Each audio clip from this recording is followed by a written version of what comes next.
Okay, thank you very much. Next up is Tjepkema. Can Frank come to the front? Hi. Frank could easily be someone who's a curator of a blog shop because everything he does is so diverse. It's filling one blog shop in itself. So that's also will make up for the financial model, I think. And very nice for you to be here.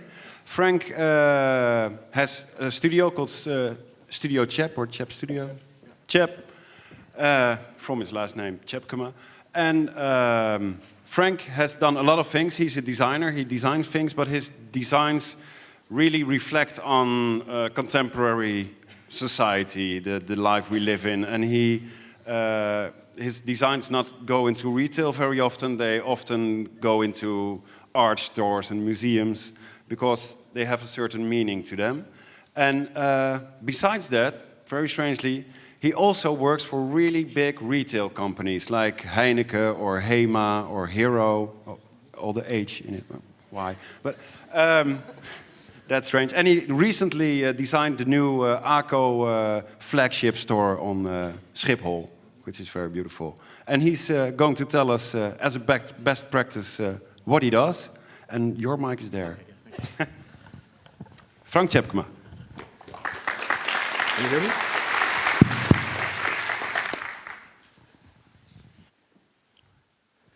Yeah, I was asked to come and say something about retail and storytelling.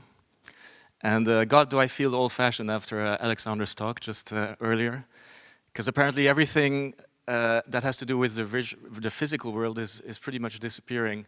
Or it looks like it's disappearing. It looks like technology is changing fundamentally the way we look at the physical world. Yeah, I really deal with the physical world. I only make things I can touch, that I can hold. I don't do any websites, I don't do any virtual stuff. It was also a very clear decision I took when I would start studying. A lot of my colleagues, industrial designers, would go into web design. And I thought at that moment, no, I'm not going to do that because I don't love that. Deeply, I just don't really like that world. I love the physical world. I love things around me. I looked at a few things around me. I just would like to know who is missing this shop. This shop went bankrupt. A few hundred shops went bankrupt a couple of weeks ago. Is there anybody who misses this shop? One? 1, 2, 3, 4? 4 people.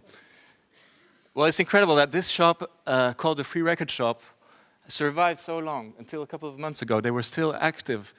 And just their name refers to a product that hasn't been around for nearly 20 years, I guess. Anybody under 35 doesn't know what a record is or hasn't held one, except if you're some sort of cult DJ, you might have used it.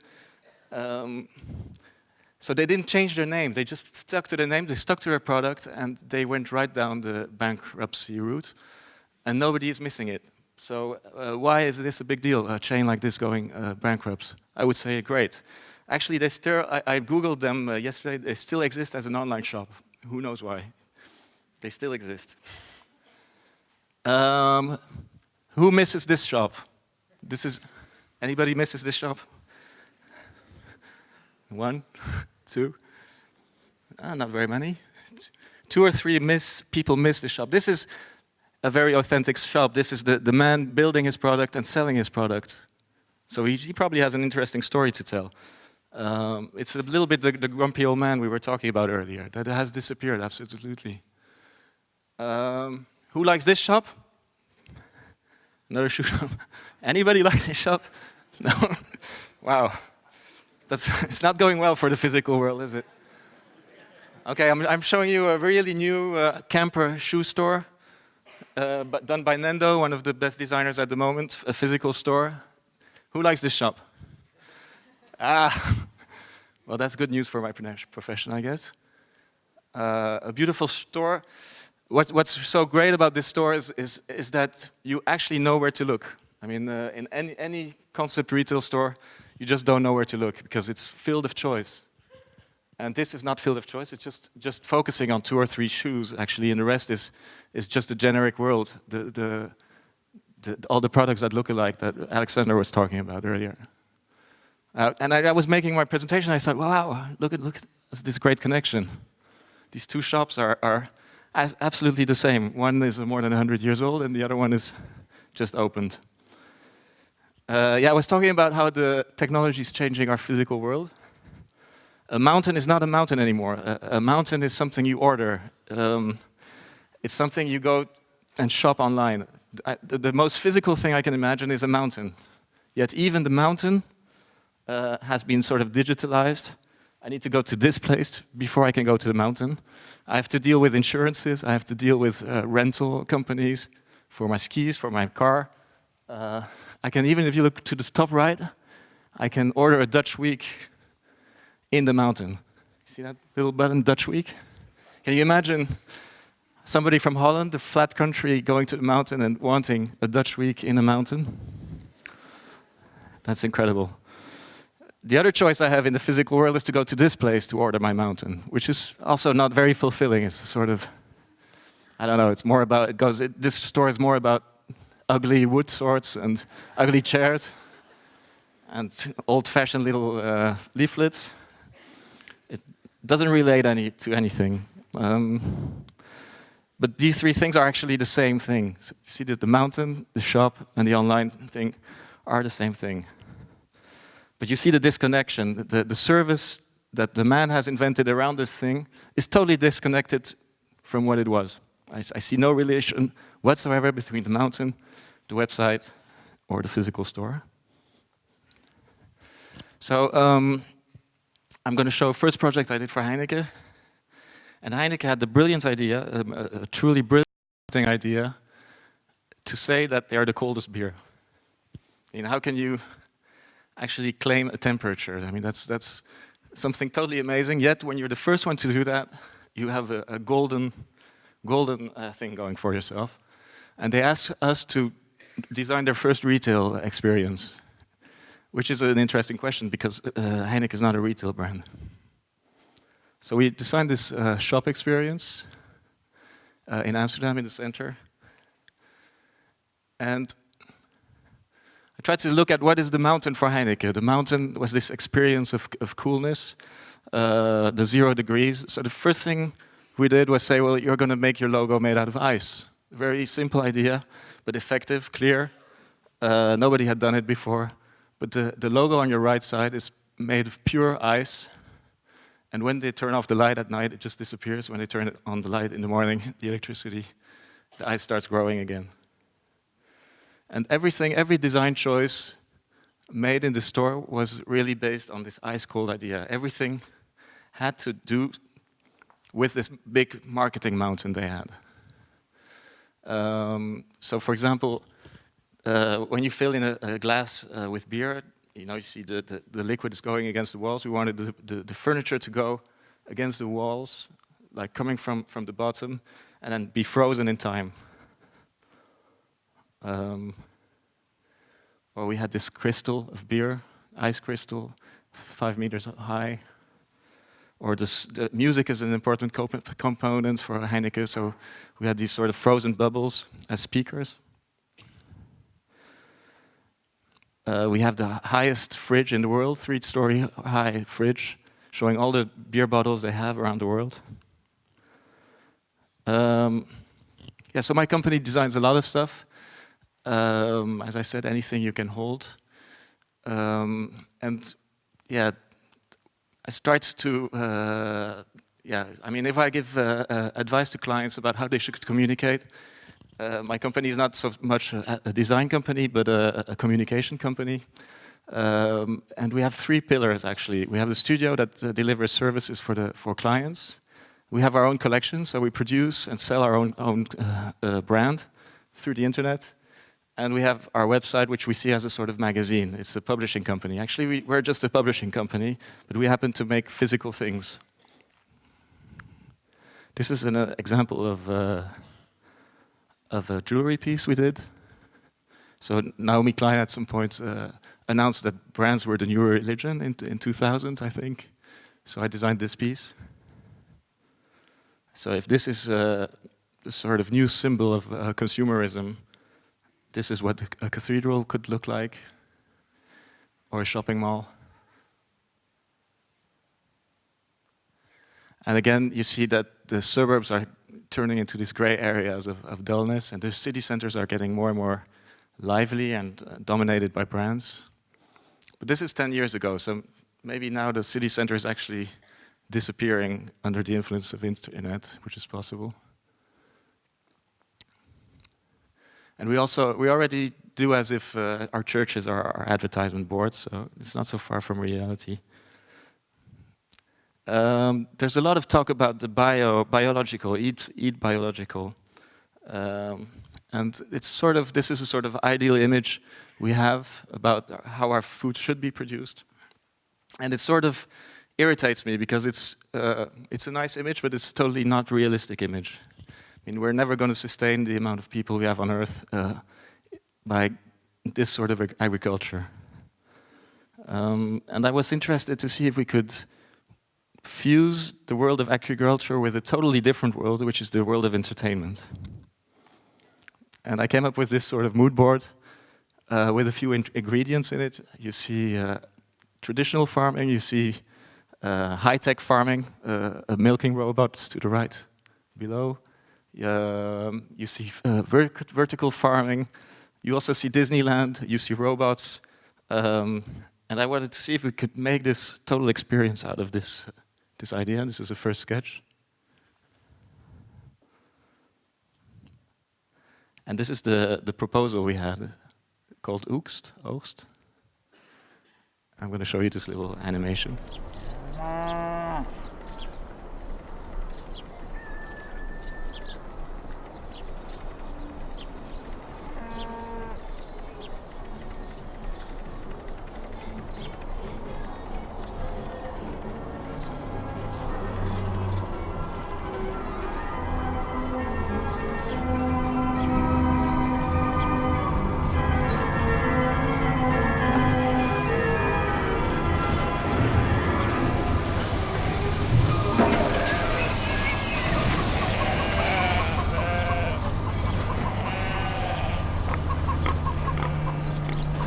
So basically the most important item of this construction is the restaurant. So visitors come in with an empty stomach and they leave with a full stomach.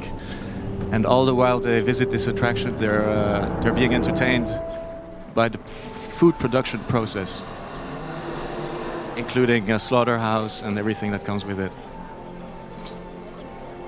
So there's the restaurant.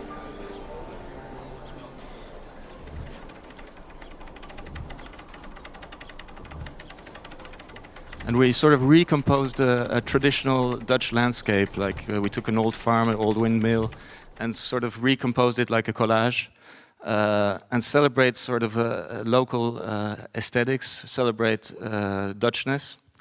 And this project we did in our free time, let's say our R&D time. It got published, and surely enough, Schiphol came to us and gave us a project, which is a sort of direct spin-off of this project. And they sort of appreciated the way we communicated Dutchness in that project. And Schiphol has this sort of exceptional thing, is that they know that they should differentiate. They're not like all the other airports. I think they're doing a pretty good job at being at least slightly different.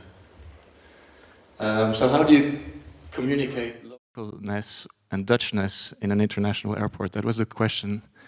And the solution we got to was to use cliches, but to use them in an acceptable manner. I mean, that's the best we could do, because you cannot avoid cliches. And I think you can even celebrate cliches, but let's try to do it as tastefully as possible. So, because there are a lot of students here, I thought it would be interesting just to show a little bit of process. We always work with mood boards and keywords. And before we put one single pen on the paper, we already have a very clear idea of the direction it's going, just with one board like this. It's a storyboard. So for this project, we were asked to do a flower shop, a cheese shop, and a bread shop, which is really a beautiful project because it's like these three basic products, and they represent really the sort of Dutchness, the quality, the basic quality of Dutch food. And we want to pitch with these really simple ideas, like this idea. And we really don't present more than this. So we said, well, flowers come from a greenhouse, they go into a normal house, and to go from the greenhouse to the house, they go through the market. It's a very simple process, but how can we create a building that shows that process as clearly as possible?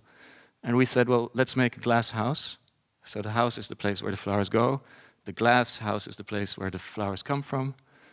And under this glass house, we have a marketplace, a very traditional market.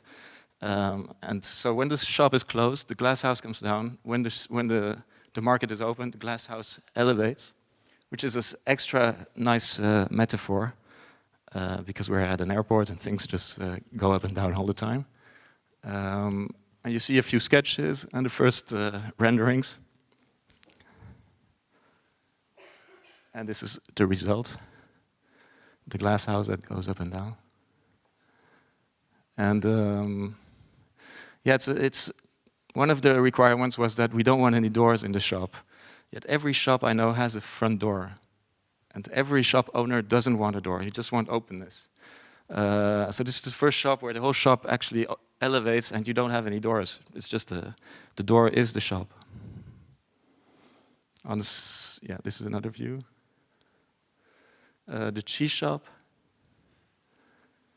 And also, when you're in retail, I think you have to understand what you're talking about within a tenth of a second. So what is the mountain for a cheese shop? It's a big piece of cheese.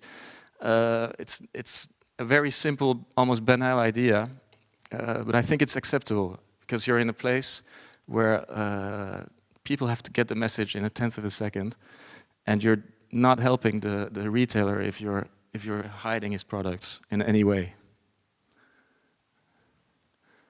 The bread store, we took one of the icons of a bread store is the stacking of the product on the wooden shelves, and we just expanded that to a sort of monumental proportion.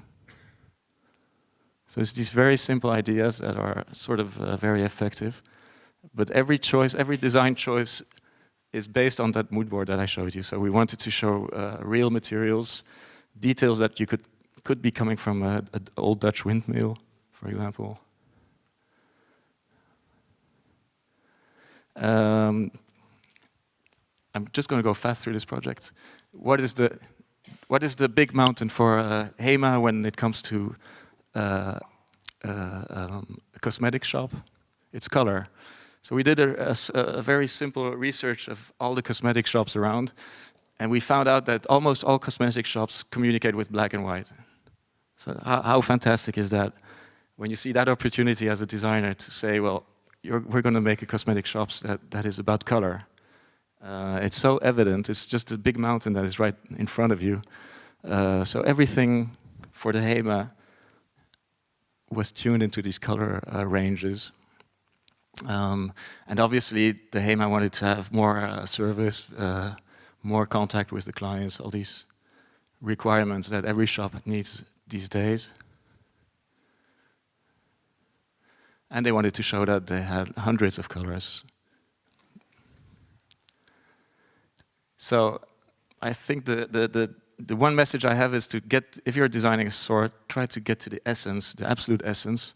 But often we sort of lose sight of the essence. We get lost into these details. A shop needs a caching machine. Well, Apple has learned us that we don't need a caching machine in a store. I mean, if you design any store, just don't put any caching machines anymore, because you're putting a big barrier between the mountain and the client. And I'll just finish with my first image, the big mountain. Thank you.